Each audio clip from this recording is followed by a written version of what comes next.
안녕하십니까. 제철쿡의 제셰프입니다. 오늘 해드릴 요리는 중국 북경에 있을 때 북경의 아주 유명한 중식 셰프와 같이 만들어 본 요리입니다. 가지 요리고 청경채를 사용하고 약간의 매운맛과 바삭한 식감이 좋은 가지 요리를 줄게요. 자, 가지는 요 뒷부분을 이렇게 잡고 정리해 주시면 돼요. 자, 가지를 두 가지 방법으로 썰어 볼게요.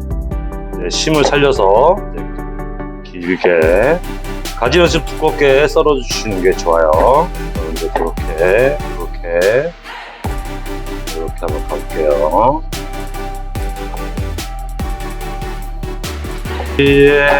식감이 좋게 칼질을 하는 방법은 여러 가지가 있는데 이 방법도 좋아요. 두툼하게 이렇게 격자로 이렇게 쓸어주시면, 격자로 쓸어주시면, 보세요. 이 두 가지 차이가 있는데, 요거는 이제 넓적해서 소스가 많이 묻어요. 대신 이제 잘못 조리하면 축 처져요. 이게 축 처지는 게 느낌이 있고, 요거는 단면이 좀 도톰해요. 우리 마탕 있죠? 감자, 고구마 마탕 한 개처럼 한 요리인데, 이거는 이제 식감이 되게 좋아요.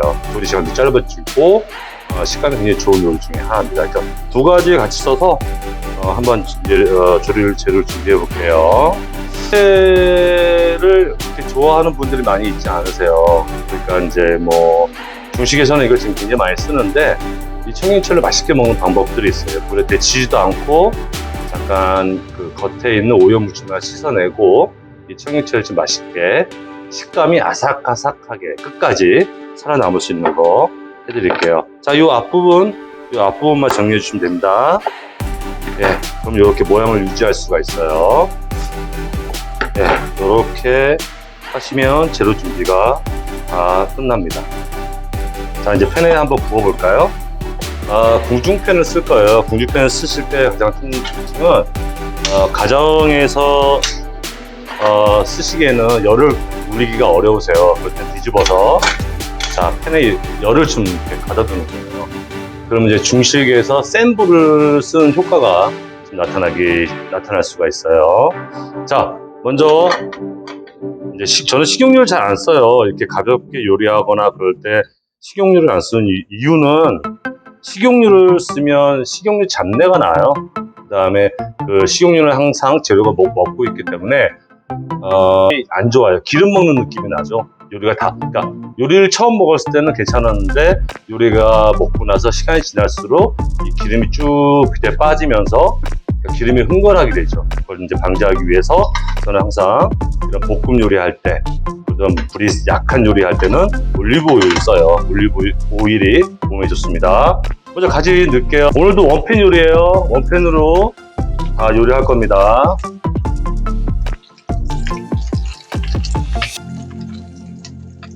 자, 이렇게 넣고요. 자, 돌려주시고, 자, 가지 색깔이 이 정도 나왔죠? 얼마 안 볶은 거예요. 얼마 안 볶았을 때 제일 중요한 거, 이제 감자 전분. 감자 전분보다 저는 튀김가루를 좀 써요. 그러면 이제 튀김가루에 그 고소한 바삭한 맛이 나와요. 자, 이렇게 재료에 뿌려가면서 입혀주세요.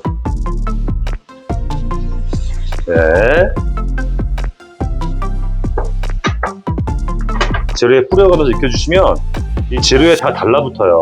이렇게. 그러면 재료가 코팅이 되고 좀 아삭한 맛을 좀 느낄 수가 있으세요. 자, 보이시죠? 윤기가 나는 거. 자, 윤기가 이렇게 나요. 그러니까 재료의 식감을 살리시는 게 중요하세요. 식감. 잘 바로 넣을게요. 청경채 하세요. 근데 이 방법으로 조리하시면 맛있습니다. 그 다음에 올리브 오일 두시고요. 자, 볶아주시면 됩니다.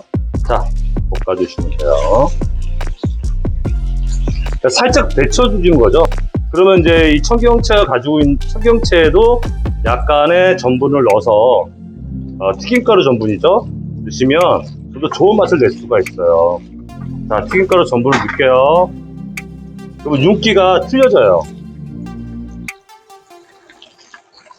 네. 그러니까 전분가루를 막 입히는 게 아니라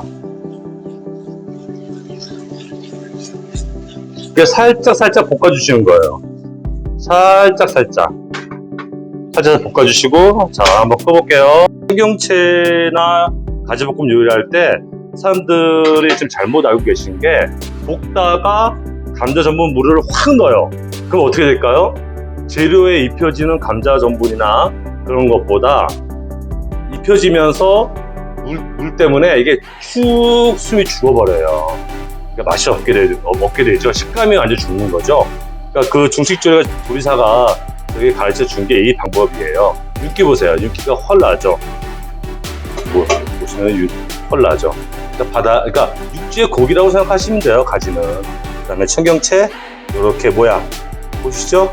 모양을 예쁘게 살렸습니다. 이제 여기도 간단해요. 이제 요리 다 끝나가요. 이 원판에다 또 쓸게요. 전분이 있고 기름이 있고 각종 야채에서 나온 즙들이 많이 있어요. 네, 즙들이 많이 있죠. 자, 끓기 시작해요. 어떻게 할까요? 저는 올리브오일 넣어요. 올리브오일 넣고, 자, 가지를 넣고, 자, 여기서 중요한 포인트, 저는 여기다가 청양고춧가루나 일반 고춧가루를 물에 풀어요. 그러니까 물이 오면 고춧가루 2스푼을 넣어서 이렇게 풀어서 이렇게 졸여줍니다. 감자 전분이 이 물에서 흘러나와요. 흘러나와서 이제 좀 졸이게 되는 거죠. 자, 이때 어떻게 할까요? 전분을 넣으시면 안 돼요. 그러면 되직해지고 그 전분에 가지고 있는 뭐랄까 텁텁한 맛들이 식감을 좀 많이 죽여요. 그러면 이렇게 물처럼 되어 있죠? 이게 중요한 게 뭡니까? 자, 마파두부 소스. 그 마파두부 소스를 넣어주는 게 좋아요.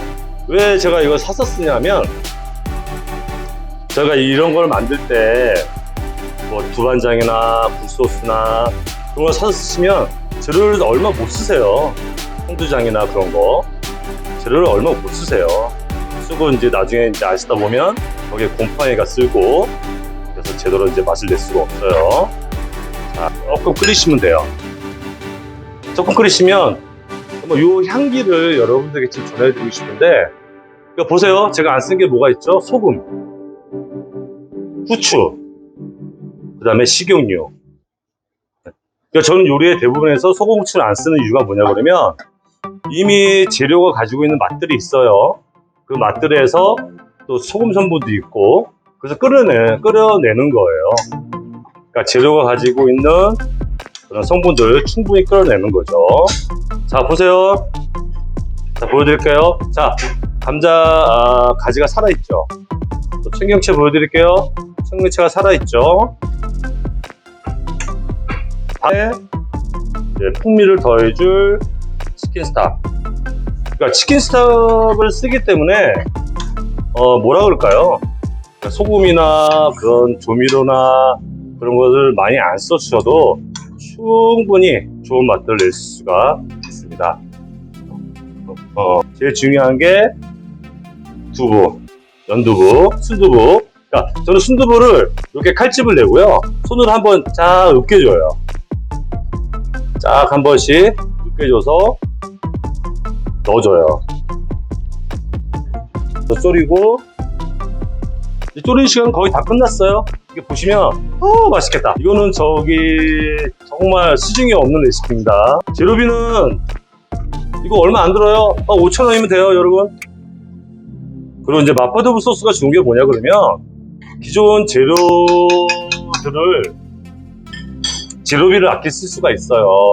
그러니까 두반장이나 그 다음에 굴소스나 황두장 이런 것들을 한번 까 놓으면 오래 못 쓰거든요. 그래서 이렇게 하시면 되고요. 그 다음에 깨를 좀 뿌려드릴게요. 우리나라 사람들이 좋아하는 깨 충분히 뿌려주세요. 이거는 아무리 오래 가셔도 가지의 모양들이 살아있어요. 중요한 포인트 하나, 올리브 오일 쓰실 것. 두 번째, 마파두부 시중 판매하는 그 재료를 쓰시면 재료비도 아끼고 더 중요한 맛을 쓸 수 있다는 거.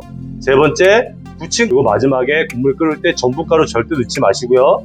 남은 두부나 고기나 그런 재료들을 넣으시면 훌륭한 가지 요리가 됩니다. 프라이팬을 한번 해볼게요. 우리 피디님이 주신 참기름을 마지막에 한번 싹 넣을게요. 자, 참기름을 마지막에 넣는 이유는 딱 한 가지예요. 참기름은 처음부터 넣고 막 끓이시면 그 기름 향이 안 나요. 네. 그다음에 냄새 너무 좋다. 이제 좀 프라이팬 해볼게요. 이렇게 되고 밥을 옆으로 대고 이렇게 재료들을 밥에 다 담지 마세요. 밥은 밥만 보이게. 아이고, 이렇게 먹으면 진짜 중국식 같다. 여러분 감사합니다.